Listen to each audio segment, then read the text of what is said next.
মৃত্যুর ১৫ বছর পর কবরে মিলল হজের ইহরামের কাপড়ে দাফন করা অক্ষত মরদেহ। ১৫ বছরে মরদেহ পৌঁছে মাটির সাথে মিশে যাওয়ার কথা থাকলেও ঘটেছে এ বিরল ঘটনা। চারপাশে চিকচিক করছে বালি। অক্ষত শরীর, কাফনের কাপড়ে লাগেনি সামান্য দাগ, কেবল শুকিয়েছে শরীরের চামড়া। দুনিয়ায় যারা আল্লাহর বিধিনিষেধ মেনে চলেন তাদের হেফাজতের দায়িত্ব স্বয়ং আল্লাহই নিয়ে থাকেন। কোনো কিছুই স্পর্শ করে না তাদের। এ ঘটনা যেন তারই প্রমাণ। পরিষ্কার করে বাইর করার পরে যে উনি যেইভাবে লাশ ছিল মাটি দেওয়ার সময় যেইভাবেই দিছি ওইভাবেই ওনাকে পাওয়া গেছে। এখন ওনার কোনো অংশ খসে যায়নি। আর সাধারণ একটা মানুষের ফোট হইলেও কাটা গেলেও তো ওইখানের মধ্যে দাগ বসে, সেই দাগটা পর্যন্ত বসে নাই আজ পর্যন্ত।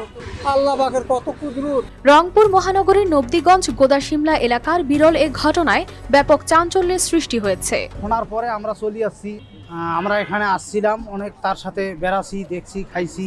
তা ওই সাহেব আমার ওখানে গেছে।